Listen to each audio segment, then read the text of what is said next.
सूर्य जी ने कहा, इसी प्रकार एक समय नारद जी ने लक्ष्मीपति भगवान विष्णु भगवान से पूछा था। जिस प्रकार भगवान विष्णु ने देव श्री नारद जी से कहा था, उसे मन लगा के सुनिए। एक समय योगी नारद दूसरों पर कृपा करने की कामना से अनेक लोगों में विचरते हुए मृत्यु लोक में आए।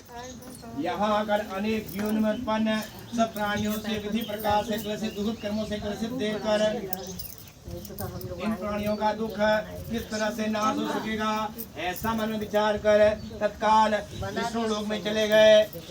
वहाँ श्वेत गुण चतुर्भुज शंख गदा वरमाला से अंगलित देवादिदेव भगवान विष्णु को देखकर स्तुति करने लगे। नारद जी ने कहा, वाणे में अगोचर रूप है, अपनी शक्ति वाले बंधन रहित है, रजो गुणों को रहित, गुणों को उत्पन्न करने वाले, अखिल संतुष्ट के आदि था, भक्तों का दुख विनाश करने वाले, आपको नमस्कार है। भगवान विष्णु ने नारद जी से कहा, हे नारद, आप क्यों आए हैं, आपके मन में क्या है? हे महाभाग, आप अपना मनोरथ कहिए, मैं भी उस सबका उत्तर दूंगा।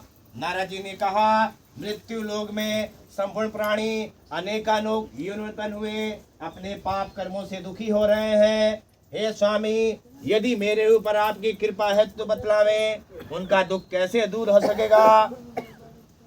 श्री भगवान ने कहा, हे नारद, आपने संसार पर कृपा करने की कामना से उत्तम बात पूछी है। जिस उपाय से प्राणी मोह से मुक्त हो जाते हैं वह सुनो, मैं कहता हूँ। पर भूत पूर्ण को देने वाला श्रद्धा मृत्यु लोक में परम दुर्लभ व्रत है। मैं आपके स्नेह से उस व्रत को प्रकट करता हूँ। सत्यनारायण का व्रत विधि पूर्वक करने से प्राणी इस लोक में सुख भोग कर मोक्ष को प्राप्त कर लेता है। भगवान के ऐसे वचन सुनकर नारद मुनि ने कहा, हे भगवान, उस व्रत का और फल विधान क्या है? उस व्रत को किसने किया है? व्रत को किस दिन करना चाहिए? उसकी सारी विधि विस्तार से कहें। श्री भगवान ने कहा, यह दुख कलेश को शांत करने वाला, धन धान को बढ़ाने वाला, सौभाग्य संतान तथा सर्वत्र बीजों को देने वाला है तथा जिसके सिद्ध ने मनुष्य में भक्ति श्रद्धा हो, उस दिन संध्या समय सत्यनारायण का पूजन करे, विप्र और बंधु बांधव सहित धर्म व तत्पर हुए स्वयं निर्वेद प्रसाद भक्ति समर्पण करे। केला फल घी दूध गेहूं का चूर्ण ले, गेहूं को चूर्ण में शक्कर अथवा गुड़ लेना चाहिए। संपूर्ण प्रसाद भक्ति भाव से गत करावे, जन समुदाय सहित ब्राह्मणों को दक्षिणा दे, तत्पश्चात बंधु बांधव सहित ब्राह्मण को भोजन करावे और नृत्य गीता गाते हुए रात्रि को जागरण करे। इस प्रकार का आचरण करने से निश्चय ही मनुष्य की इच्छा पूर्ण हो जाती है। विशेषकर कलयुग में इससे छोटा सा उपाय कोई और नहीं है। सत्यनारायण भगवान प्रथम अध्याय समाप्त। बोलो सत्यनारायण भगवान की जय। श्रीमन्नारायण नारायण नारायण भजमन नारायण नारायण नारायण श्रीमन्नारायण नारायण नारायण भजमन नारायण नारायण नारायण विष्णु नारायण नारायण नारायण लक्ष्मी नारायण नारायण नारायण बद्री नारायण नारायण नारायण लक्ष्मी नारायण नारायण नारायण श्रीमन्नारायण नारायण नारायण सत्य नारायण नारायण नारायण श्रीमन्नारायण नारायण नारायण। बोलो सत्यनारायण भगवान की जय।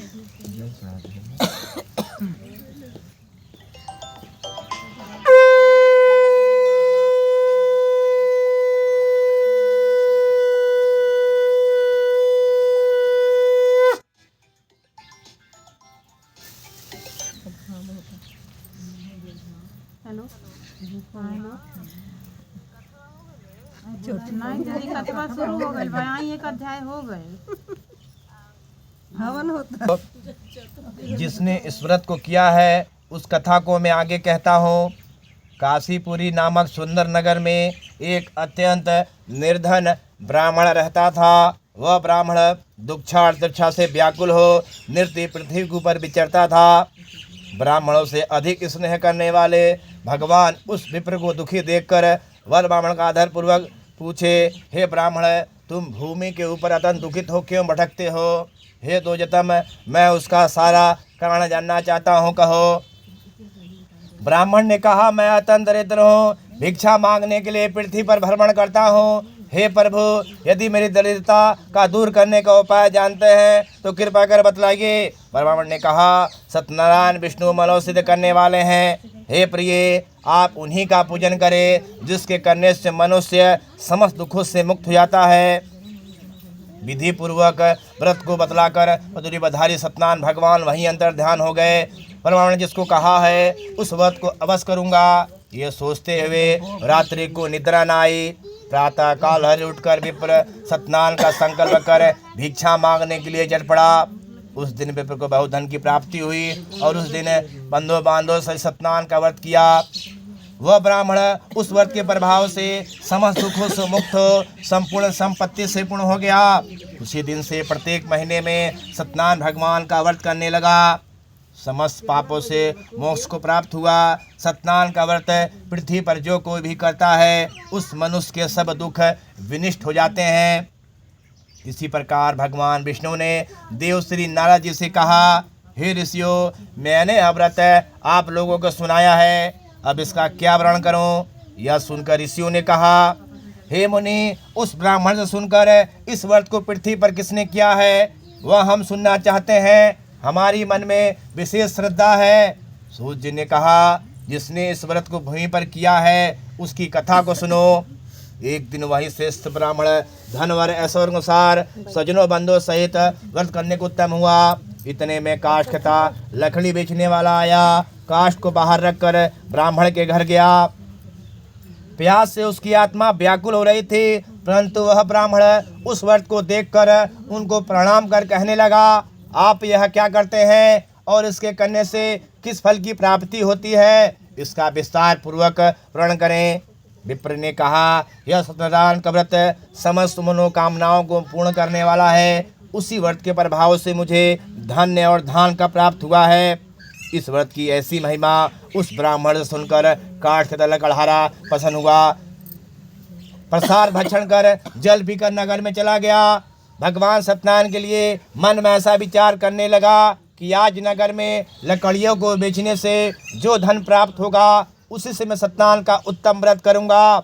वहाँ उस दिन लकड़ी को सिर पर रखकर जहाँ बड़े बड़े धनी लोग रहते थे उसी नगर में गया। वहाँ उसे उस दिन लकड़ियों को बेचने से उसे दूना धन प्राप्त हुआ। प्रसन्न हृदय सुनने पक्के केले, चीनी, घी, दूध, गेहूं, चूर्ण सबको सवा इकट्ठा किया और बंधु बांधवों को बुलाकर विधि पूर्वक व्रत किया। इस व्रत के प्रभाव से काठ का तला कढ़ारा धन और पुत्र संपन्न होकर इस लोक में सुख भोग कर अंत में सतलोक चला गया। इस सत्यनारायण भगवान द्वितीय अध्याय समाप्त। बोलो सत्यनारायण भगवान की जय। श्रीमन्नारायण नारायण नारायण भजमन नारायण नारायण नारायण श्रीमन्नारायण नारायण नारायण भजमन नारायण नारायण नारायण विष्णु नारायण नारायण नारायण लक्ष्मी नारायण नारायण नारायण बद्री नारायण नारायण नारायण विष्णु नारायण नारायण नारायण लक्ष्मी नारायण नारायण नारायण श्रीमन्नारायण नारायण नारायण सत्यनारायण नारायण नारायण श्रीमन्नारायण नारायण नारायण। बोलो सत्यनारायण भगवान की जय।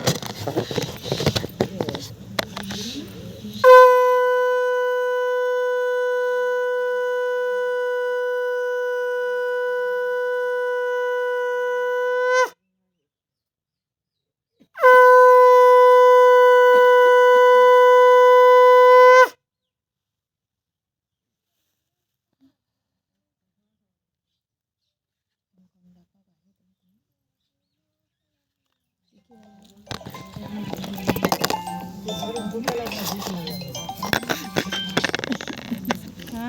हाँ। सूर्य ने कहा, हे श्रेष्ठ मुनियों, मैं आगे की कथा कहता हूँ, तुम सुनो। पहले उल्का मुख नाम का बुद्धिमान जितेंद्र सत्यवादी राजा था। वह धर्मात्मा, नित्य प्रति देव मंदिर में जाता था और ब्राह्मणों को दान देकर संतुष्ट करता था। उसकी स्त्री कमलावती पतिव्रता थी। वो दोनों भद्रसली नदी के तट पर सत्यनारायण भगवान का व्रत करते थे। इतने में वहाँ एक साधु नामक वैश्य बहुत प्रकार के नाव को भरे से राजा के पास गया। वैश्य ने कहा, हे राजा ने, आप मन में अति भक्ति युक्त हो, यह क्या करते हैं? यह सब आप मुझसे भी कहें, क्योंकि मेरी भी सुनने की इच्छा है। राजा ने कहा, हे साधु, मैं अतुल तेजस्वी भगवान विष्णु कुटुंब सहित पुत्र आदि कामना से पूजन का व्रत करता हूँ। राजा के वचन सुनकर वैश्य ने सम्मान पूर्वक कहा, हे राजन, इस व्रत का समस्त विधान मुझसे भी कहें, मैं भी आपके कथानुसार व्रत करूँगा। मुझे भी संतान नहीं है, इस व्रत के करने से निश्चय ही संतान होगी। राजा ने सत्यनारायण का व्रत संतायक विधान कहा। वह वैश्य व्यापार से निर्मत हो प्रसन्न होकर अपने घर को आया। उसने संतान को देने वाला व्रत अपनी स्त्री से कहकर बोला कि मैं भी इस व्रत को करूंगा, और यदि हमारे यहाँ भी संतान का जन्म होगा। इस प्रकार उस श्रेष्ठ वैश्य ने अपनी स्त्री लीलावती से व्रत का संपूर्ण महात्मा सुनाया। एक दिन उसकी पतिव्रता स्त्री लीलावती पति सहित चित्त में आनंदित होकर सांसारिक धर्म से तत्पर हुई और सत्यनारायण की कृपा से गर्भवती हो गई। 10वें महीने में उसने एक रत्न रूपी श्रेष्ठ कन्या को जन्म दिया। वह कन्या जैसे शुक्ल पक्ष में द्वितीयों से पूर्णिमा तक का चलमा बढ़ता है, उसी तरह वह बढ़ने लगी। अतः उस कन्या का नाम कलावती रख दिया। तत्पश्चात लीलावती ने अपने स्वामी से मधुर वचन में कहा। लीलावती बोली, हे स्वामी, आपने जिस व्रत का संकल्प किया था उसे क्यों नहीं करते हैं? वैश्य ने कहा, हे प्रिय, कन्या के विवाह के समय में सत्यनारायण भगवान का उत्तम व्रत करूंगा। यह कहकर स्त्री को समझाकर वह दूसरे नगर में व्यापार करने को चला गया। इधर वह कन्या कलावती अपने पिता के घर बुद्धि होकर प्राप्त होने लगी। वैश्य ने कहा, कन्या के विवाह के लिए श्रेष्ठ वर खोजो। ऐसी आज्ञा पाकर दूत कानन नगर में पहुंचा। वहां एक बनिए के पुत्र को लाया। बनिए के पुत्र को सुंदर गुणवान देकर जाति बंधुओं सहित वैश्य चित्त होकर संतुष्ट होकर विधि विधान से कन्यादान कर दिया। परंतु भाग्यवश उस उत्तम व्रत का विस्मरण हो गया था। कन्या के विवाह के समय में सत्यनारायण भगवान का व्रत न करने से सत्यनारायण भगवान रूठ गए थे। कुछ दिनों के बाद कार में कुशल वैश्य जामाता सहित व्यापार करने के लिए चल पड़ा। समुद्र के समीप रत्नापुरी में जाकर श्रीमान जामाता के साथ व्यापार करने लगा। तत्पश्चात दोनों राजा चंद्रकेतुओं के रमणीय नगर में गए। उसी समय सत्यनारायण भगवान ने साधु को भटपतिका दे के श्राप दे दिया कि तुम्हें कठिन दुख होगा। एक दिन राजा धन को लेकर चोर वहां ही आगे प्राप्त हुए जहां दोनों वैश्य रहते थे। उसी समय राजा के दूत को वेग से आते देखकर मन में भयभीत होकर धन को उसी स्थान पर छोड़कर चोर तुरंत ही भाग गए। इधर दूर सज्जन के वैश्य के निकट आए। वहां राजा को धन को रखा देख उन बनियों को बांध कर ले आए हैं। प्रसन्नता से दौड़ते हुए राजा के समीप आकर दूतों ने कहा, हे प्रभु, हम चोरों को पकड़ने आए हैं, देखकर आज्ञा दीजिए। राजा की आज्ञा पाकर दूत ने बिना विचार के उन दोनों को बांधकर जेल खाने में भेज दिया और सत्यनारायण भगवान की माया से उनका कहना भी नहीं सुना और राजा चंद्रकेतु ने उनका सब धन ले लिया। इधर भगवान की श्राप से वैश्य दुखित हो गई और वह चोरों को चुरा लिया। आदि व्याधि भूख प्यास और अन्न की चिंता में दुखी होकर वह घर घर फिरने लगी। एक दिन वह कन्या दुक्षा से व्याकुल हो किसी ब्राह्मण के घर गई। वहां बैठ के कथा सुनी। उसने वर मांगा और सत्यनारायण का प्रसाद भक्षण कर रात्रि को घर चली आई। उसकी माता कलावती से प्रेम सहित पूछने लगी, हे पुत्री, इतनी रात्रि को तू कहाँ गए थे? तेरे मन में क्या है? तुरंत ही कन्या ने माता से कहा, माता, मैंने ब्राह्मण के घर मनोसिद्ध करने वाला वर देखा है। कन्या के ऐसे वचन सुनकर वैश्य किसी प्रसन्न होकर सत्यनारायण का व्रत करने को तैयार हो गई। उस पतिव्रता ने बंधो बांधो से सत्यनारायण का व्रत किया और वर मांगा कि मेरे पति और दामाद शीघ्र ही घर चले आवे। आप मेरे स्वामी और दामाद का अपराध क्षमा करें। इस व्रत के करने से भगवान सत्यनारायण फिर प्रसन्न हो गए। भगवान सत्यनारायण ने श्रेष्ठ राजा चंद्रकेतु को स्वप्न दिया कि हे राजन, बंदी गृह में उपस्थित वैश्यों को भोर होते ही छोड़ देना और जो कुछ तुमने धन ले लिया है उसका दूना धन दे देना। अगर ऐसा नहीं हुआ तो मैं तुम्हारा सारा धन नष्ट कर दूंगा। यह कहकर भगवान पर भुवंतर ध्यान हो गए। तत्पश्चात प्रातःकाल होते ही राजा ने सजनों सहित सभा के मध्य में लोगों से अपना रात वाला स्वप्न कहा और आज्ञा दी कि बंधन में पड़े दोनों महाजन वैश्यों को छोड़ दो।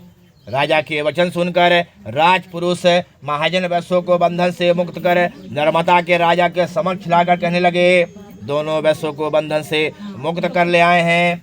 दोनों महाजन वैश्यों ने राजा चंद्रकेतु को प्रणाम कर और स्मरण कर भय से व्याकुल हो कुछ भी नहीं कहा। राजा वाण्यापूर्वक आदर पूर्वक कहने लगे, अपने भाग में महादुख प्राप्त किया है, अब तुम्हें कुछ भी भय नहीं है। यह कहकर बेड़िया कटवा कर छोरी का मंदिका करवा कर राजा ने वस्त्र आभूषण देकर आदर सहित वचनों से संतुष्ट किया और जो कुछ धन लिया था उसका दूना धन दे दिया। फिर राजा ने उन महाजनों से कहा, हे महाजन, अपने घर को जाइए। राजा को प्रणाम कर वैश्य ने कहा, अब आपकी कृपा से चले जाएंगे। यह कहकर महावैश्य अपनी घर की ओर चले गए। तो सत्यनारायण भगवान तृतीय अध्याय समाप्त। बोलो सत्यनारायण भगवान की जय। श्रीमन नारायण नारायण नारायण भजमन नारायण नारायण नारायण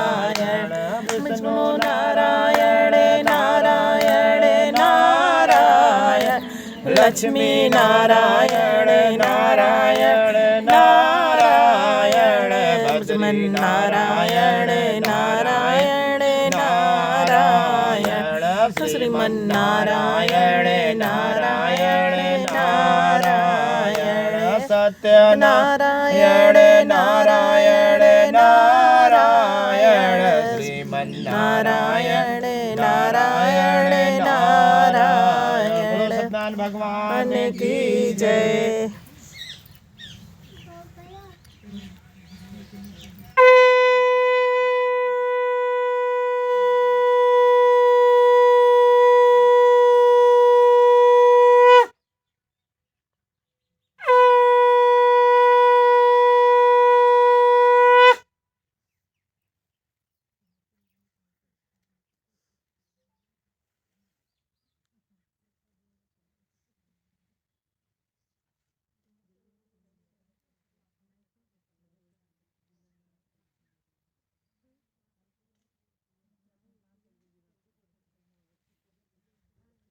सूजी बोले, साधु वैश्य ने प्रथम मंगल विधान कर यात्रा की तथा ब्राह्मणों को धन देकर अपने नगर को चला। उन वैश्य को थोड़ी दूर पहुंचने में सत्यनारायण प्रभु ने जिज्ञासा की, तेरी नाव में क्या भरा है? मनोज वैश्य ने हंसकर कहा, हे दंडिनी, आप क्यों पूछते हैं? क्या आप रुपया लेने की इच्छा करते हैं? हमारी नौका में लता पता भरे हैं। भगवान ने ऐसे कठोर वचन सुनकर कहा, तुम्हारा कहना सत्य हो। भगवान दंडी के ऐसे कहकर तुरंत ही उसके पास से हट गए और थोड़ी दूर जाकर समुद्र के तीर पर बैठ गए। दंडी सन्यासी के चले जाने पर वैश्य ने संध्या आदि कर्म किया। तब नाव को ऊंची ऊंची देखकर अत्यंत विमर्श से पड़ गया। उसमें लता पता देखकर वह मूर्छित हो भूमि पर गिर पड़ा। जब वैश्य को चेत हुआ तो अत्यंत चिंता करने लगा। उस समय जब माता आप सो क्यों करते हैं? भगवान दंडी ने ही श्राप दिया है, अब वहीं चले जो कुछ करने को समर्थ हैं। वैश्य माता के वचन सुनकर तुरंत भगवान दंडी के निकट गया। उनको देख के भक्ति भाव से प्रणाम कर आदर से कहने लगा, मैंने जो कुछ आपके सामने कहा था उसे क्षमा करें। यह बारंबार कहता हूँ। शोक से व्याकुल हो गया। उसको रुदन करते देख के दंडी स्वामी ने कहा, है वैश्य रुदन मत करो, मेरे वचन को सुनो। मेरी आज्ञा तथा पूजा का बहिमुख जाने से तुम्हें बारंबार दुख हुआ है। वैश्य स्तुति करने लगा, हे प्रभु, आपकी माया से ब्रह्मा देवता मोहित होके आपके गुण को रूप को नहीं जान सकते हैं, तो आपकी माया से मोहित होके मैं भला कैसे जान सकता हूँ? आप प्रसन्न हो, मैं आपका विश्राम शाम पूजन करूँगा। मेरी नाव को पूर्ण कर दो। शरणागत रक्षा करे। ऐसी भक्ति वाणी सुनकर भगवान जगन्नाथ विष्णु प्रसन्न हो गए। मनवांछित वरदान देकर भगवान तत्काल वहां से अंतर्ध्यान हो गए। तत्पश्चात वैश्य नाव को ऊपर चढ़कर नाव को धन से भरी हुई देखा। वैश्य ने कहा, सत्यनारायण जी की कृपा से मेरा मनोरथ सफल हो गया है। यह कहकर साथियों सहित विधिवत पूजन कर सत्यनारायण की कृपा से अति प्रसन्न रत्न नाव को सहेज कर अपने देश को चल दिया। अपने दामाद से वैसे कहने लगा, हमारी अतपुरी नाव वाली नगर को देखो। अपने धन को रक्षक को दूत को घर भेजा। वह दूत नगर में बनियों को स्त्री को देखकर प्रणाम कर अभिष्ट वचन से कहने लगा, दामाद बंधन सहित शेर जी के निकट आके प्राप्त हुए हैं। दूत की मुख्य ऐसी वाणी सुनकर पतिव्रता अत्यंत प्रसन्न हुई और सत्यनारायण की पूजा से निर्मत हो अपनी कन्या से बोली। लीलावती बोली, हे पुत्री, मैं शेर जी के दर्शन को जाती हूँ, तुम भी शीघ्र आना। माता के ऐसे वचन सुनकर चटपट व्रत को समाप्त कर प्रसाद का त्याग कर और पति का दर्शन करने चली गई। इसी से सत्यनारायण भगवान रूठ गए। पतियुक्त नाव को धन सहित जल में डुबो दिया। कलावती कन्या तट पर अपने पति को ना देखकर महाशोक से रुदन करते हुए भूमि पर गिर पड़ी, अलक्षित हुई। फिर पति से कहा, अब अलक्षित कैसे हो गया है, मैं नहीं जानती कौन से देव से प्रकोप से नाव डूब गई है। सत्यनारायण के महात्मों की जानने की शक्ति किसमें है। यह कहकर सजनों सहित अति विलाप करने लगी। लीलावती कन्या गोद में उठाकर रुदन करने लगी। कलावती कन्या स्वामी के नष्ट होने पर अत्यंत दुखित हो अपने पति की खड़ाऊ लेके सती होने के लिए मन में निश्चय कर लिया। कन्या के ऐसे चरित्र को देखकर धनव्रता वैश्य अपने स्त्री सहित अत्यंत शोक में संतप्त होकर चिंता करने लगा। या तो नाव को सत्यनारायण भगवान ने हर लिया है, या तो मैं सत्यनारायण की महामाया से मोहित हो रहा हूँ। मैं धन और वैभव के अनुसार सत्यनारायण देव का पूजन करूँगा। उसने अपना मनोरथ सबको बुलाकर सुनाया। बारंबार पृथ्वी के दंड के समान गिरकर सत्यनारायण भगवान को प्रणाम किया तो दीन जनों को पान करने वाले सत्यनारायण भगवान प्रसन्न हो गए। भक्तों को पान करने वाले भगवान ने साधु को अगुआ कहा, तेरी कन्या प्रसाद का परित्याग कर अपने पति को देखने चली आई है। इसी कारण इस कन्या का पति अलक्षित हो गया है। यदि यह घर जाकर प्रसाद भक्षण कर फिर लौट कर आए तो है वैसे तेरी कन्या का पति मिल जाएगा। कन्या ने आकाश मंडल में ऐसा वचन सुना, तुरंत घर पर जाकर प्रसाद भक्षण कर फिर लौट कर आई तो उसने अपने पति को देखा। कलावती कन्या ने पिता से कहा, हे पिताजी, अब घर चले, विलम्ब को करते हैं। कन्या के सब वचन सुनकर सेठ जी विधान पूर्वक सत्यनारायण भगवान का पूजन कर बंधु गणों सहित अपने निवास स्थान को गए। वाणी का पुत्र संतुष्ट और पूर्णमासी संक्रांति के सदैव सत्यनारायण देव का पूजन करने लगे।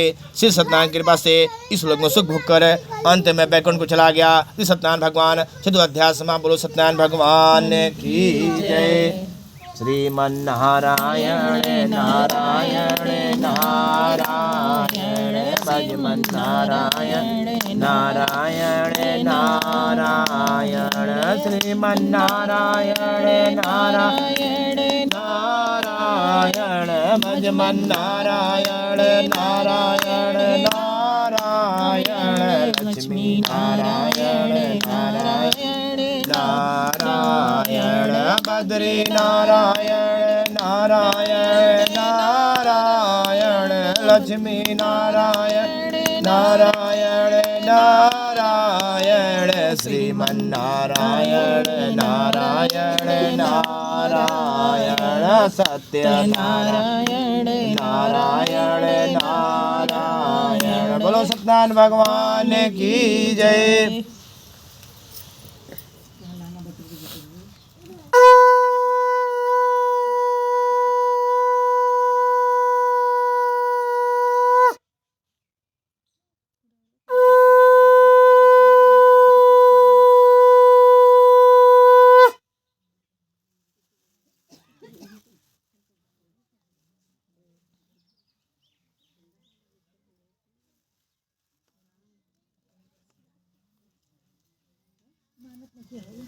सही जगह गइल दिया, सही जगह गइल दिया टाइम पास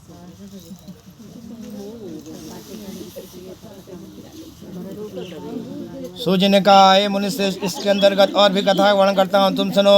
प्रजा का पालन पोषण करने वाले ढूंढ रहा था। उसने सत्यनारायण के प्रसाद का त्याग कर बड़ा दुख पाया था।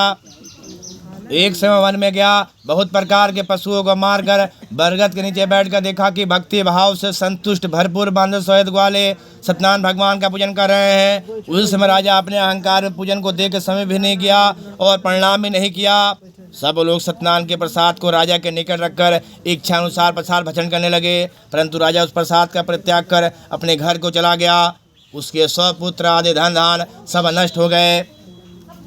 राजा अपने मन में विचार किया, सदैव ने मेरे धन मेरे पुत्र को नष्ट किया है, यह ठीक निश्चय है। अब तो वहीं चलना चाहिए जहाँ सत्यनारायण देव का पूजन हो रहा था।